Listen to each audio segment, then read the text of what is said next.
Welcome to Asset Television, your best station for news, politics, business, sports and entertainment. Your one-stop channel, Asset Television. As Nigeria joins the rest of the world to mark World Cancer Day, chairperson Medic Aid Foundation Dr Zainab Bagudu has urged sufferers to take proper medication to avoid complications.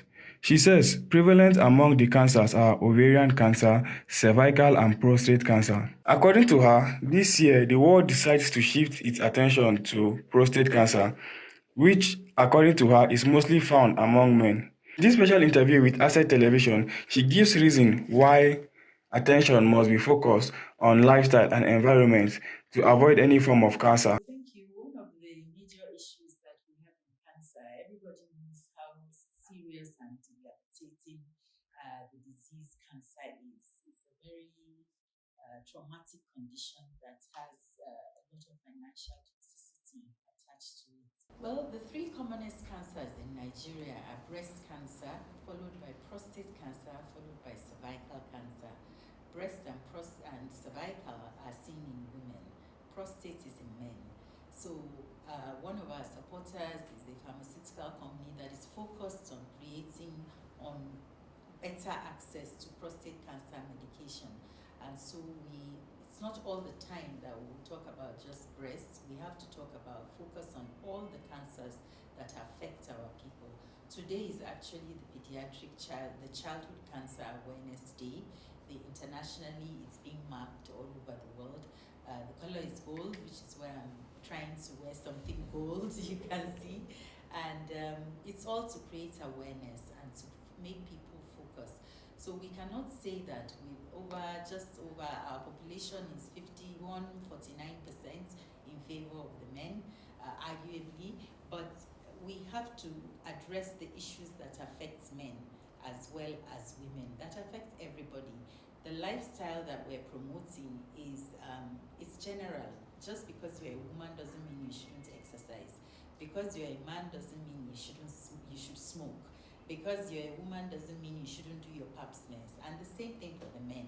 Regular screening, vaccinations where it's available, and also early detection and early treatment.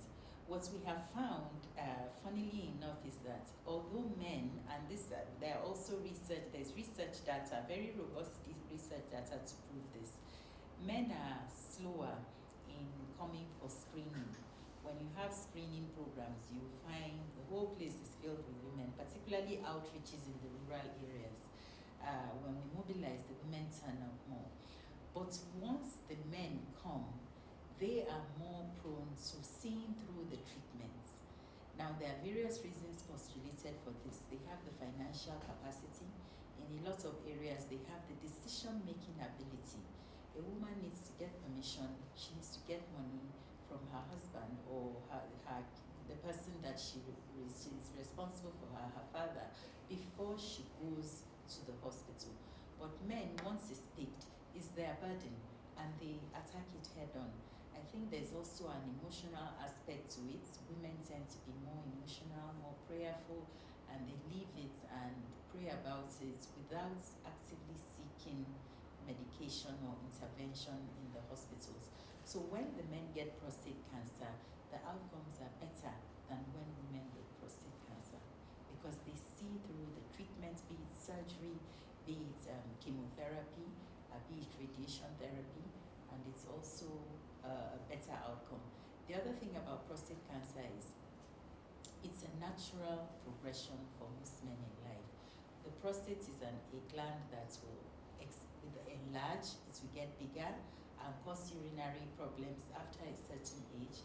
And if left, let me put it this way, if every man were to live to 300, the likelihood is that the prostate will become cancerous. So most men eventually get benign prostatic hyperplasia. That's not cancer. It's just an enlargement of the prostate that can cause urinary symptoms. But a good proportion will become cancerous, which is why we advocate strongly that after the age of 40, 45, men get regular screening in the form of ultrasound of the prostate, and also a blood test, which is known as the PSA, prostate specific antigen, that can detect the level of prostate cancer if it's